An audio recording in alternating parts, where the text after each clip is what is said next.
Assalamualaikum warahmatullahi wabarakatuh. Bismillahirrahmanirrahim. Pada kesempatan kali ini kita akan mengangkat sebuah kisah, yaitu kisah keikhlasan para kekasih Allah. Nah, kisah ini dikisahkan dari sebuah kitab Ma'rifatul Aulia karangan Muhammad Khalid Tsabit.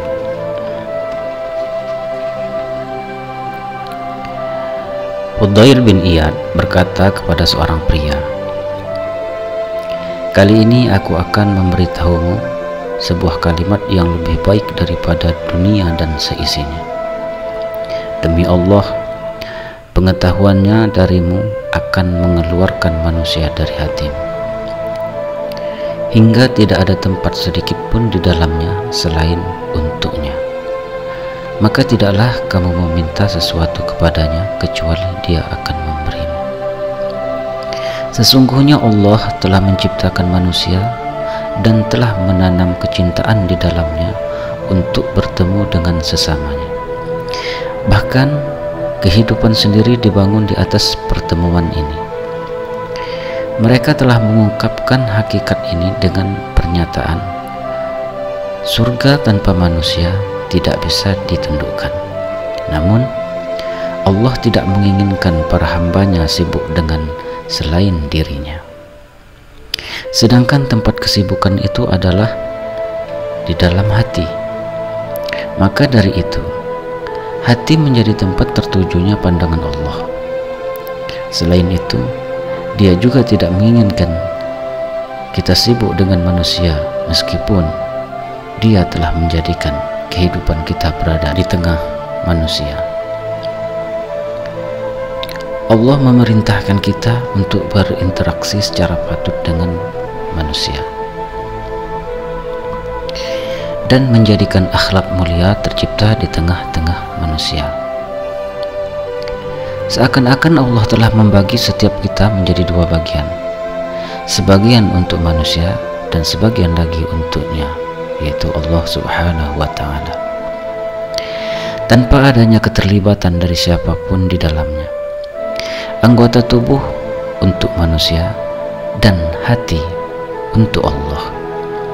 Para wali tidak akan menjadi wali kecuali setelah berhasil menjadikan anggota tubuh untuk manusia dan menjadikan hati untuk Allah Subhanahu wa Ta'ala. Dikisahkan suatu ketika Hatim Al-Assam memikul senjata dan berangkat bersama prajurit lain untuk berjihad melawan pasukan Turki. Hal itu sebagaimana digambarkannya, kala itu kami berhadapan dengan pasukan Turki. Tiba-tiba seorang tentara Turki melemparkan tali lasso ke arahku. Akibatnya aku terjungkal dari kudaku. Tak lama ia turun dari kudanya dan langsung menduduki dadaku sambil meraih janggutku. Kemudian ia mengeluarkan sebuah pisau dari sepatunya untuk menyembelihku.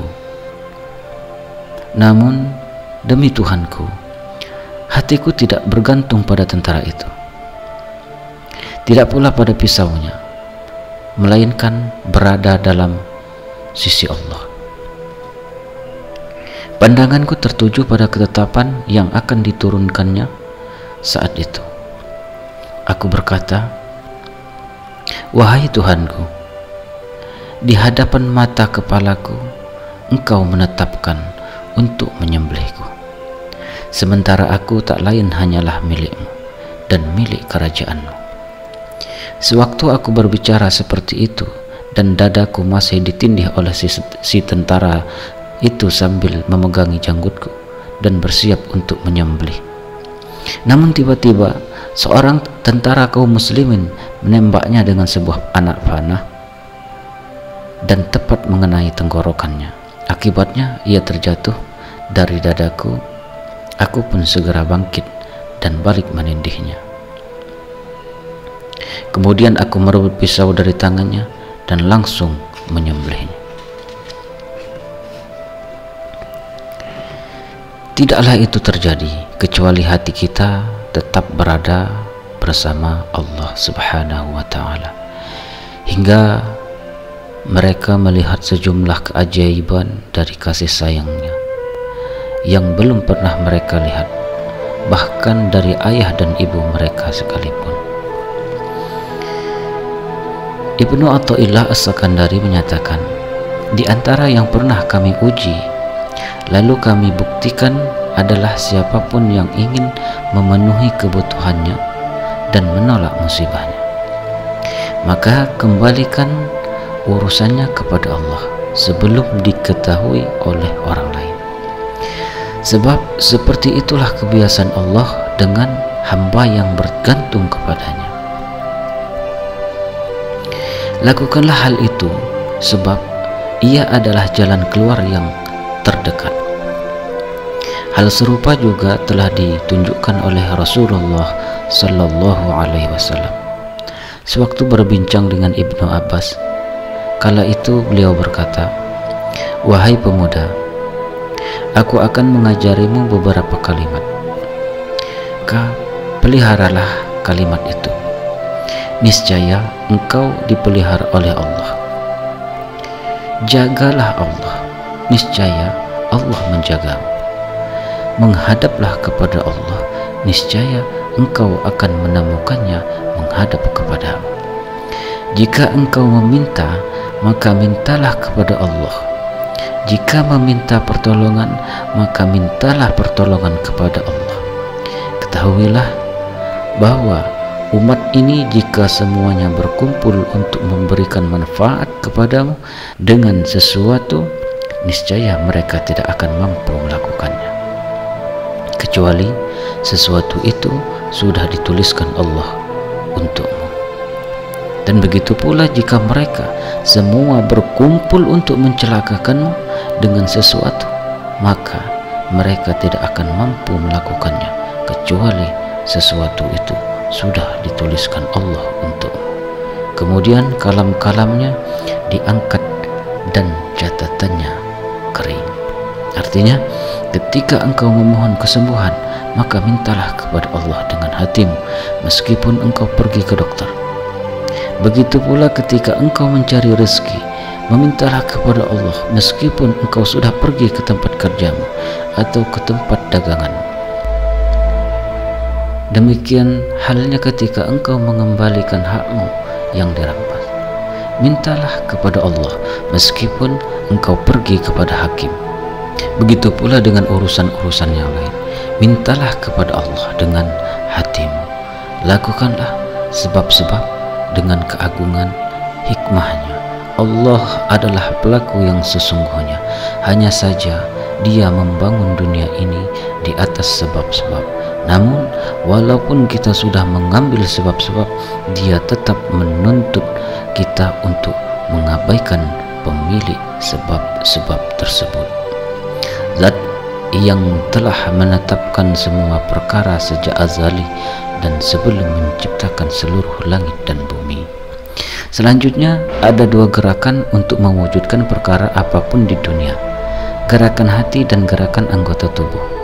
Gerakan hati hanyalah milik Allah, bukan milik siapapun selainnya, sebab Dialah pelaku yang sesungguhnya atas segala sesuatu, yang besar maupun yang kecil. Inilah perwujudan makna la ilaha illallah. Adapun gerakan anggota tubuh bisa dengan cara pergi ke dokter, minum obat, bekerja dan berikhtiar, pergi ke pengadilan dan seterusnya. Namun kaitan ini Rasulullah Sallallahu Alaihi Wasallam pernah bersabda melalui hadisnya, sesungguhnya Allah tidak melihat tubuh kalian, tidak pula melihat bentuk rupa kalian, melainkan melihat hati kalian. Maka dari itu, semua orang yang beriman selamanya adalah orang yang pandai menata hati. Sedangkan orang-orang munafik adalah orang yang hanya mementingkan penampilan luar, sehingga mereka tidak mendapat bagian apapun dari agamanya selain penampilan itu.